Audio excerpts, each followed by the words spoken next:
If you guys want to start mountain biking and you're looking for your first electric mountain bike, but you don't want to spend thousands and thousands of dollars on one,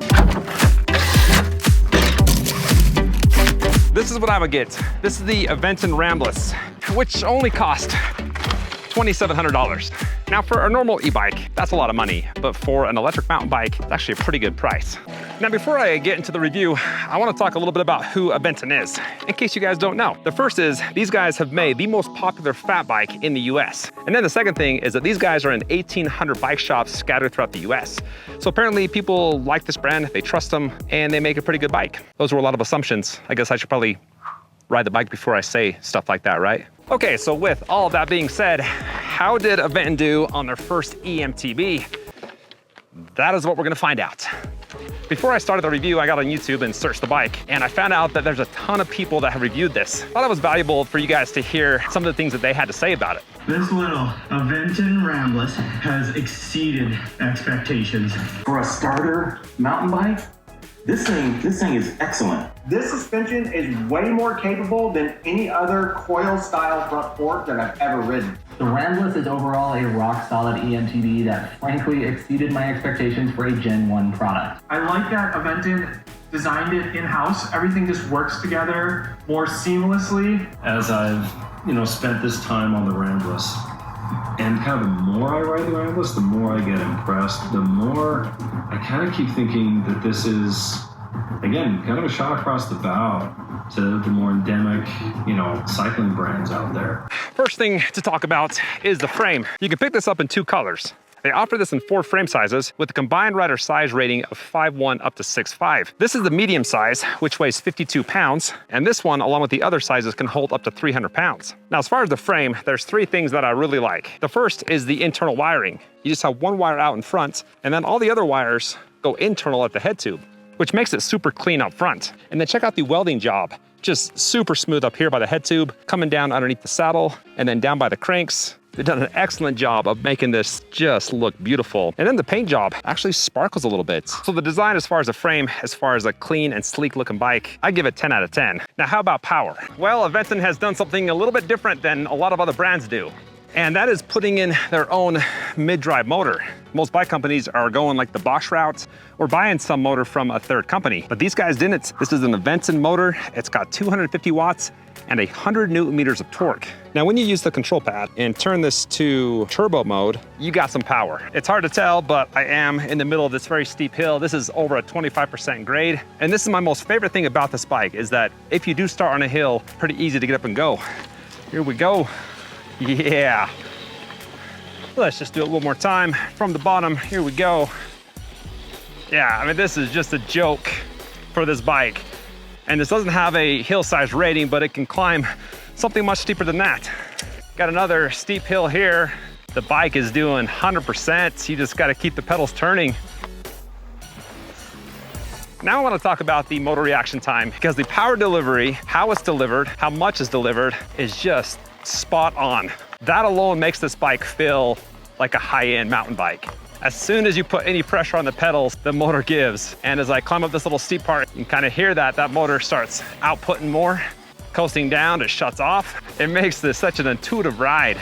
I'm not used to a mountain bike given this much power. I bought a Specialized SL Levo about 7 years ago for like 7,000 bucks. And it has the same size motor as this, but when I was climbing on that, I was out of breath. But using this bike, climbing is cake compared to that one. Woo-hoo. Take me to the top, bike. Take me to the top. Well, I made it to the top of the hill and I'm feeling pretty good. I just passed a family on non-electric bikes. Who does that anymore? And they were all huffing and puffing and sweating their sweats. I'm okay not doing that. But yeah, I'm just amazed at how much power this has. But anyways, I'm here at the top of a Blue Rated trail. Before I drop in, I want to talk about comfort for a little bit because this is where all the comfort is gonna come into play. And the first thing I want to talk about is the RockShox suspension with 130 millimeters of travel. And it is e-mtb rated. Next, you got Maxxis tires. Those are 27.5 by 2.4 inch tires. They are tube tires, but they got some pretty good tread on them. As far as the saddle, you have a mountain bike style saddle, actually a little bit wider than a lot of mountain bikes that I've tried. And it's got a little bit of cushion. One of my favorite features about this is the dropper post. I think that's what makes it a true mountain bike. You got to have a dropper post on it. I want to talk about the cockpit for a second. And the first thing I want to talk about are the grips. You got lock-on grips. I like the rubber on that and the size. And then check out how wide the handlebars are. That is your classic mountain bike style length. And then the last thing I want to talk about as far as comfort is the mountain bike style posture, which of course that's what you want for an e-mtb, and that's what you have. All right, I think that's everything. So I'm gonna drop in, let's do it. Let's go.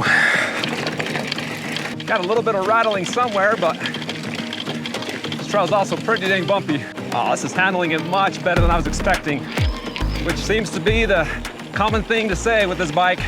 Oh, there's some air. Oh man, it handles like a dream. Just what you want for a mountain bike. Just light and nimble. Loving that. Oh yeah. Oh yeah. A few drops there. Yeah, that is actually super cushy. Woo, I love how this handles, man. Oh yeah. Oh, beautiful. Can't think of a lot to say because I'm just enjoying the ride. Oh, for being a hardtail, it doesn't feel like it. Oh, there we go. Oh, guys, this is just phenomenal. I can see why people were raving about it. Oh, yeah. Okay, I took that all in one shot. And I'm breathing a little bit heavy now, but holy crap. It's super rocky trails. I hit a couple of them around here. It rocks you pretty good. But that one was hard pack, not a lot of rocks. And that's the type of trail where this bike was born to go on. I was gonna ride a little bit more, but I got a flat tire. Less than ideal. But I just have a couple more things to talk about. And the first one is, this does come with hydraulic brakes. These are SRAM brakes, so some higher end hydraulic brakes. And that's with a 180 millimeter rotor. The second thing is the range. Right here, you got a 36 volt battery. It takes 4 to 6 hours to charge, and they say that it can take you up to 80 miles. Usually what I found is that if you ride hard, topping the bike out, in my experience, I usually get about half of what the range rating is, which would be 40 miles. 40 miles on single track trails, I would be long done before I hit that amount. But I do like where they have the battery. They have this plastic cover over it, which enhances its IPX6 waterproof rating, keeping all the water and dust out. They say that this can go up to like 3 feet of water. My buddy Scott Hardesty reviewed this, and in his review, he takes this and just drives it into a lake and leaves it there for 5 minutes. I'll leave the link to that video in the description if you want to check it out so you can see what happened. Did the bike die? Did it not die? Go and find out. A few more features this has are lights. If you hold down the plus button, it turns on the headlights, and then it has 2 tail lights on the rear fork that are built into the frame, which look pretty dang cool. So the last thing is it does come with an app, and in it you can customize the ride, customize how the power is delivered, and basically just make it a more personalized ride. I gotta say that this is a killer bike for 2,700 bucks. Like, really can't go wrong if you're looking for an entry-level e-mountain bike. If you wanna check this bike out, I'll have the link in the description. I'll see if I can snag some sort of coupon code for you to save you a couple bucks. If you like these guys and you wanna see the Adventure 2 that I reviewed about a year ago, I'll have it right up here. And that's pretty much it. So thanks for watching, and I'll see you on the next one.